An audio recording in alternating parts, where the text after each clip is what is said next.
excuse me here, reallocations. I think everyone knows it's just reallocating, like I said, from commodities over to stocks. If I said I was going to take, if we had $100 million invested over here in commodities and we wanted to catch more of the stock market run, we'd just take $50 million, move it over into the equity side.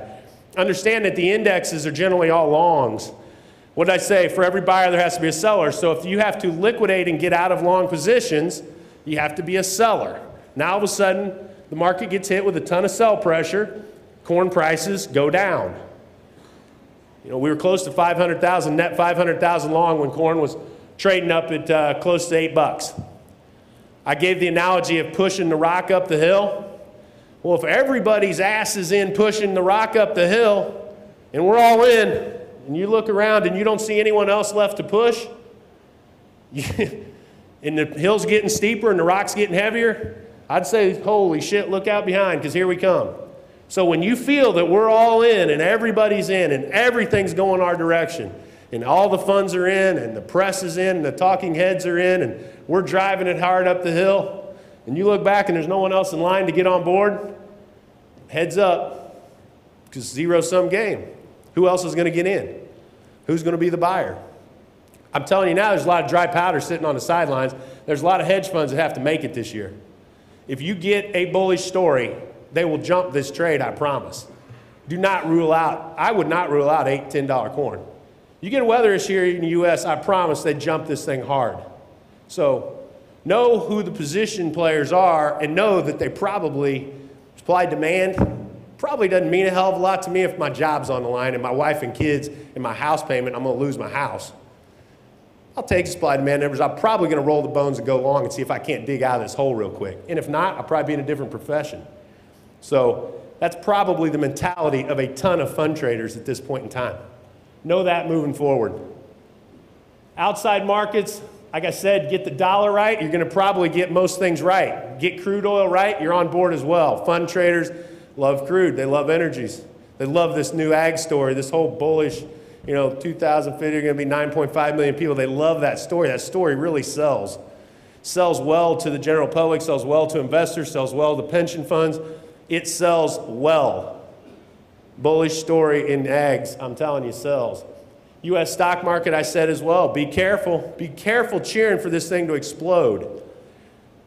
These guys will want to reduce risk if they can earn 15, 20% in the equity market. They'll taper out of this commodity game quickly. They'll start to move quickly, and you'll see it. Now, maybe after everyone makes a fortune in the next stock market rally, you'll see some money trickle back over and want to gamble a little and play in the higher stakes commodity side. But the best thing we could see is about a 6-7% gain in stock market and see this thing flatten out and maybe trickle downward the rest of the year, and I think you'll see some more interest in the commodity side. Other than that, I think we stand a little bit of an issue. You get a double-digit gain here in this stock market, you get 12, 15% heavy. I'm telling you right now, if I'm running a big bank, I'm moving money. I'm not missing this. I'm not missing this train on the stock market. So we've got to pay attention to that thing. It is vitally important as we move forward. As we kind of get that mindset into our head, I want to see, Tim, where's that macro slide? I don't think he has it up there. But if we talk the U.S. dollar, let's just go back to that 1 second. And where I flip-flopped. I flip-flopped there because I look at the safety, and the main guy in this thing is politics. Now, I'll tell you right now, the U.S. government is adamant that we have a cheaper dollar. And they're adamant about inflation going up. That's bullish. That is bullish commodities, period. You can argue, great, supply, demand, tell me whatever you want to tell me.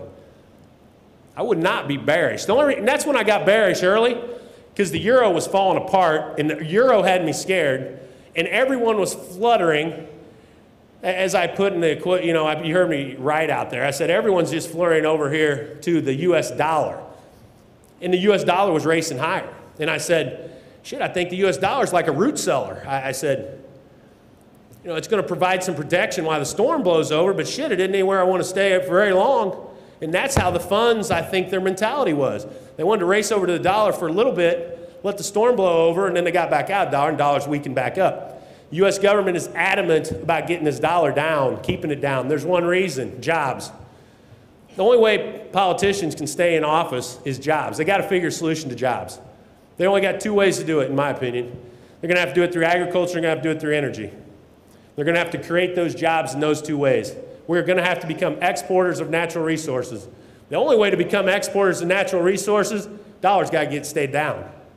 Dollar has to stay cheap. Bernanke knows that. That's why he's got to keep the dollar cheap. They run a dangerous tightrope right here, though. They got to try and keep interest rates low. So he's trying to keep interest rates low. He's trying to spike inflation. Everywhere I go, people ask me, why is Bernanke trying to raise inflation? Does anyone know the answer? Anyone want to shoot at it? Well, you could say that. The deal is jobs. It all boils back down to jobs. Apple's sitting on, what is Apple sitting on now? 100, what'd they say, 100 billion, Tim? Isn't that what it is? Apple's sitting on 100 billion. The biggest companies in the U.S. are sitting on massive, massive amounts of dollars. Let me explain this to you. Bernanke has to spike inflation because why? I sit here and look around the room. How many of you in this office, how many in here want to go out and buy houses? You want to buy a house right now? Anybody in here want to buy a house? Nope. You know why? Because you think the cost of a house today is going to be cheaper tomorrow. That is what Bernanke's fighting. That's what the federal government's fighting. That's why we can't expand jobs. As long as we sit here in this room and we believe that the price of goods tomorrow are going to be cheaper, or I should say the price of goods today are more expensive than they're going to be tomorrow, we will continue to have a problem with jobs. Bernanke wants to try and spike inflation. He wants Apple to think, I need to build a new warehouse today. I need to build and expand new channels today, as we speak, right now. Because why? It's going to be more expensive tomorrow. Well, obviously, Apple doesn't think that, or they wouldn't be sitting on $100 billion. Obviously, these other companies here in the U.S. don't think that, or they wouldn't be sitting on the money. So they know that. They realize that. When D.C. realizes that, or the politicians, they understand that they are in a tight situation. They got to keep rates low to encourage expansion, but they also have to spike inflation to make us believe that tomorrow the cost of goods are going to be more expensive than they are today. That's a dangerous rope. That's a dangerous one to walk, and it could create, as some people will say, I'm not on this fence, but you stand the chance of stoking inflation too high, you could get into a hyperinflation type environment. I don't believe that's the case. I believe the biggest fear is deflation. I continue to believe that, and I'm not, if prices continue to erode and go lower, you're going to see people continue to contract, spend less, save more, and that's where the environment's going to take us. So that is what they're fighting. If the government wants higher inflation and the government wants lower dollars, bullish commodities. Understand that. That's the broad painting with an air gun in here, painting the ceilings. That's where we go. So that's when I immediately turn and look out of the huddle. That's who I look at first. If the government is not sitting straight down the pipe, I know something's off. We got to realign and we got to readjust. But right now, they're straight ahead. We're in man coverage and I'm good to go. It's me against them. I know they're on my side to some degree, so I will continue to keep a bullish tilt until I see that start to change. If that doesn't change, I don't think the funds are going to change their mind very easily. I think they're going to continue to keep a bullish tilt into the copper sectors, into the energy sectors, and those things.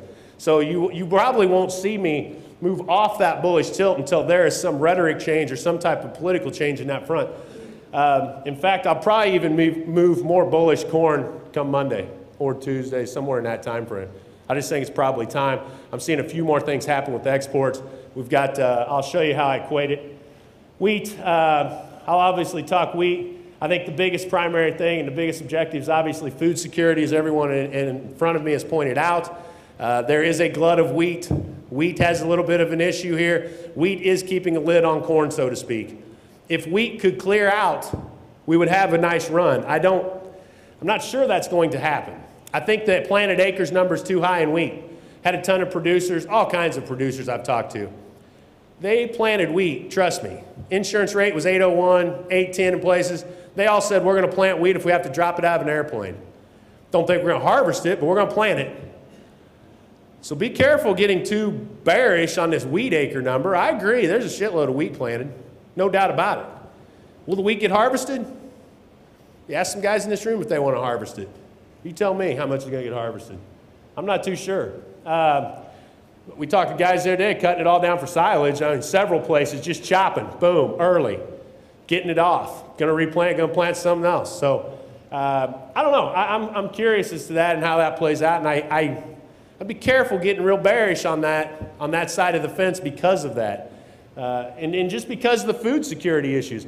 We're seeing, you know, all the countries, I think Egypt, or I should say Saudi and those guys in the Middle East, a lot of them are throwing in the towel, deciding water is more important as far as drinking or those things for consumption, building huge storage facilities, going to make huge storage for grains.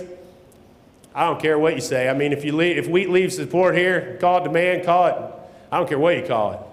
It's leaving, it's going. So I got to believe that that's going to have to make some type of difference moving forward as we roll these things out into the new year. So I am in agreement. I am the least bullish of wheat. Understand that. And in the you know, in the defense family with the Minneapolis wheat, we have heard that up in Canada, as this unwinds with the Canadian Wheat Board, there's going to be a huge push of wheat come down this way possibly. We could obviously roll south. So I think you do have to be careful. I think the weather is going to be pivotal here in the next 30, 60 days, and I think that's going to be one of the things we're going to watch. I thought it was odd to see the USDA say an average corn price is going to be $5 and wheat price is going to be $6.20, $6.30. I found that to be odd because I'm in similar belief with Andy. The only way that happens, in my opinion, if there's a severe weather issue, and if there's a severe weather issue, I think corn takes off and runs. I just don't see wheat, for some odd reason, being, you know, $1.20, $1.30 premium. So I'm not sure where they're getting their reasoning on that, and I think wheat will obviously continue to compete and battle with corn and take some exports away from corn. So we need to keep our eyes on that moving forward. Production concerns, U.S. and Canada, those are the type of things that I just look at as I come out. Like I say, those would be ancillary players as far as I'm reading the defense or the new schemes that come out each morning, and we'll adjust those numbers. So I just kind of take a look at those. Like I said, supply and demand used to be the key player. I'm not so sure it is. You know, I'm not so sure. I think the bigger volume's not that in tune on it right now. It doesn't seem to be. We're trading more headlines. There's no question about it. I think headlines are moving the market. So understand, that's fine. No, there's guys that used to play strong safety, and then he changed, and now all of a sudden he moves over here and he's playing a different position. That is going to happen. That is going to happen. So don't just continue to think that it's just the same thing. We're just going to look at it a little different here. Soybeans, if I was looking at soybeans, I'd continue to look at those macros first, like I talked about. Then I'd move in. We're talking South American production. I think Andy hit it on the head. It threw us a real wild card. We were not very bullish soybeans going on, but we didn't get on the bearish side of the wagon, hardly any zero, so to speak. We did make some sales. Like I said, we had sales. We recommended, I think Hendershot will tell you, we were at 1350 new crop, 1350, 1325. Then we got some down at about 1175, somewhere in there. We're probably about 30%. No, we're trying to get to 50%. We're 40% sold right now at this time. Trying to get to 50 if we can get a bump up above 13. I don't know if that bump's going to happen. I'm not sure. I want to stay bullish. I'm with Andy. I would say it's probably the most bullish story on the books right now. We do have, I think we have the outside winds at our back, so to speak, and I think we can get a move up there. So I'm going to be patient with the soybeans. I think you might want to even be patient in through and after harvest. I'm just not sure there's going to be any, you know, no idea they call it October, November, December tail in from South America. Last year we got a lot of pressure on that front. I think you're seeing a lot of companies now start to gear that maybe U.S. exports could make a little spike. If things play out and things, you know, play out in a good fashion, we might see a jump even post-harvest. So I'm maybe a little less hesitant to sell beans as aggressively this year moving from here out. I feel we've locked in some good profits. I've talked to some guys. We're 40% sold at this time, trying, like I said, to get to 50 if I can get above that $13 range. Understand, too, how quickly you reduce your risk if you can get 40 to 50% pricing off the books at a profit. I mean, you can afford now. Hell, now, if we get 50% price and we're averaging around 13 bucks, shit, I can let beans go to $10. I mean, we can drop. I can go now. We got room to move. I don't really necessarily have to have hedges on. I don't really necessarily have to do a whole lot. But if I'm sitting there 0%, whew, and your break-even's 1160 or somewhere in there, that's dangerous. We could drop there in a hurry real fast, just depending on the way the funds get a weird feeling about them one day. So, and then what happens? You get all emotional. The market starts falling out. Every analyst starts panic, telling you all these supply-demand numbers. You're all of a sudden, it's like, holy shit, sky's falling. And then you make a sale, and boom, market turns around. Here we go back up.